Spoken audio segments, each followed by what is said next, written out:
Oke teman-teman, balik lagi sama gua Ricky. Pada video sebelumnya kita udah belajar tentang apa itu event handler, terus juga belajar tentang add event listener.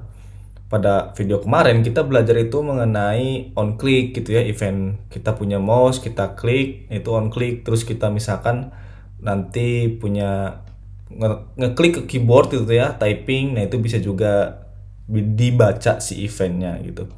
Nah sekarang kita pengen coba buat mempelajari customisasi si eventnya gitu. Jadi nggak menggunakan default atau basicnya aja, tapi kita juga bisa ngebikin eventnya sendiri sesuai dengan keinginan kita. Oke, kita langsung aja buka. Di sini gue udah bikin template dulu ya. Seperti biasa, gue di sini bikin satu buah elemen paragraf dengan ID info. Kemudian value-nya itu silahkan lakukan pembayaran Anda. Kemudian gue juga bikin button di sini, button untuk bayar gitu ya, dengan ID-nya button. Nah, konsepnya sama kayak yang kemarin, kayak kita bikin add event listener ataupun event handler gitu ya. Kita pengen sekarang itu ngebikin custom eventnya. Jadi daripada kita nggunain yang kemarin, kita sekarang bikin nih customnya berdasarkan apa yang pengen kita inginkan eventnya gitu.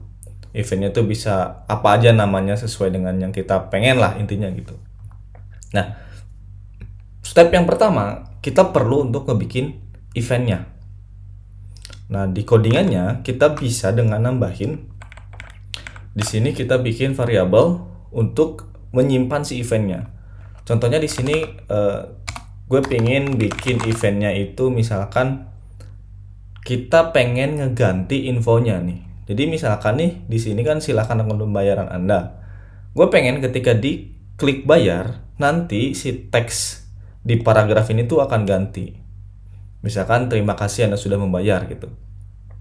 Untuk ngelakuin itu sebenarnya kita kan bisa menggunakan yang on click ya. Kalau misalkan pakai event handler atau juga pakai add event listener. Nah, kita sekarang pakai event customize gitu ya, di custom si eventnya. Kita langsung aja di sini bikin si eventnya.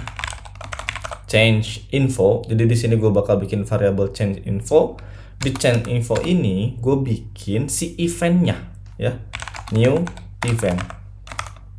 Kemudian kita masukin parameternya, nama event yang pengen kita buat. Gue pengen nama eventnya itu change info kayak gini ya. Setelah itu kita perlu ngebaca si button seperti biasa ya. Kita perlu baca si buttonnya dulu. Berarti kita bikin const button sama dengan dokumen get element by ID, kemudian nama ID-nya button. Ini kita udah ngedefinisiin si elemen buttonnya, ID button gitu maksudnya. Habis itu kita sekarang mau mulai untuk mengimplementasiin si event change info yang mau kita bikin. Kita langsung aja di sini bikin button untuk menerima dulu nih ya, menerima event ketika button itu diklik. Jadi di sini button add event listener. Nah, di dalam add event listener ini, kalau sebelumnya kita masukin klik gitu ya, kalau sebelumnya klik kayak gini. Nah, sekarang kita bisa ganti pakai custom event yang udah kita buat, apa yaitu change info. Terus parameter keduanya apa? Sama aja, parameter keduanya itu si functionnya atau si actionnya. Saya bikin di sini change info handler. Kita kasih nama change info handler gitu ya. Oke. Setelah itu kita perlu untuk ngebikin lagi add event listener untuk ngedapetin ininya nih. Caranya gimana? Caranya sama. Kita button add event listener, kemudian klik. Kemudian di sini kita perlu buat nambahin function tanpa nama fungsinya ya. Di sini kita perlu ngedispatch event. Nah, ini penting nih, kita harus ngedispatch eventnya. Terus panggil variabel ini. Kita perlu panggil ini. Supaya apa? Supaya ketika buttonnya diklik, nanti di sini nih dia bakal ngebaca si change info nih, ngedispatch event change info, kemudian dia bakal jalanin ini. Baru masuk ke si functionnya, ke si handlernya gitu. Kita bikin di sini functionnya ya. Change info handler. Kemudian di sini, nah ini uniknya nih ya.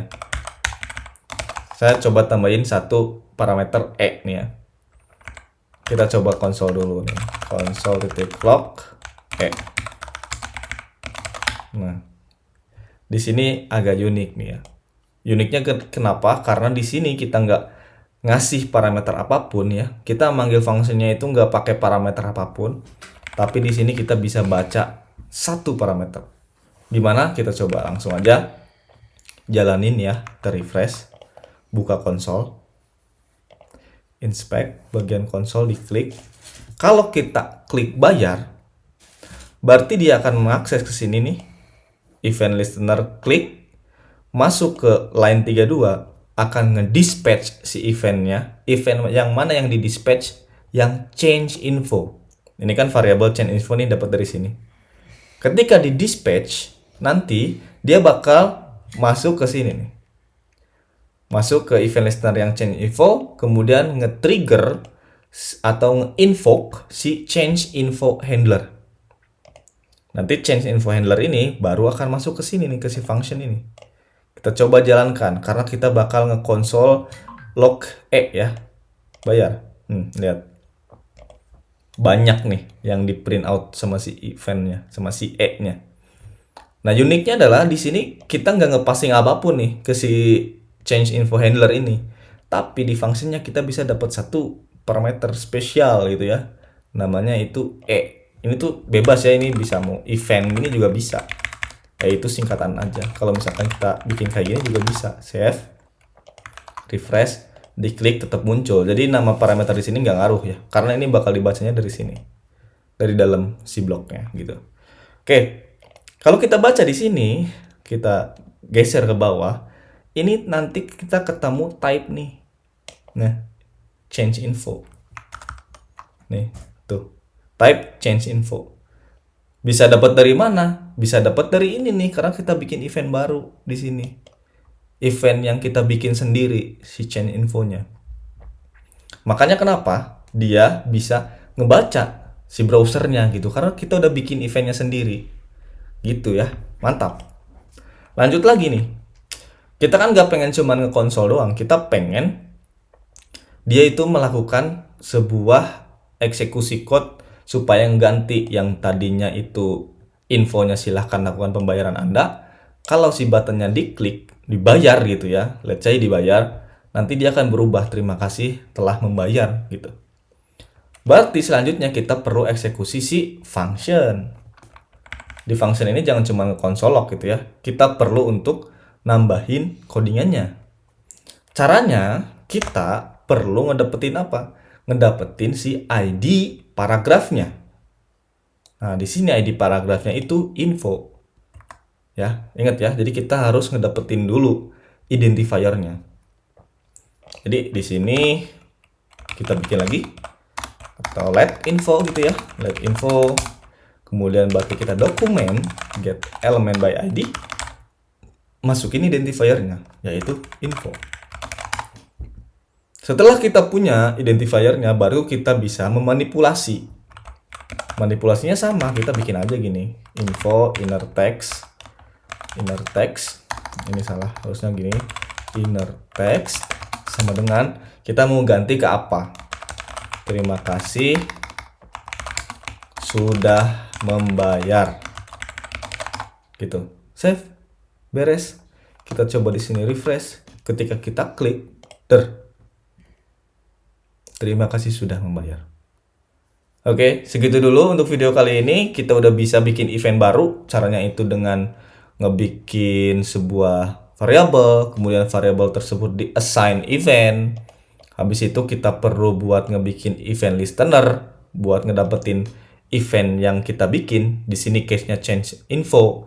Parameter keduanya kita panggil function atau action-nya. Kita mau ngapain di parameter kedua ini? Tapi ini jangan lupa kita perlu untuk ngedispatch event tersebut. Kalau ini nggak ada, ini nggak bakal jalan. Contoh ini ya, saya komen ya. Ini saya coba komen, saya save, saya refresh, saya klik, nggak jalan apapun. Karena dia butuh si dispatch eventnya. Ketika dia diklik di sini, diklik, dia baru nge-trigger si event change info melalui dispatch event. Refresh, bayar, berhasil. Oke, segitu dulu video kali ini. Semoga bermanfaat. Stay tune terus. Salam programmer best friend.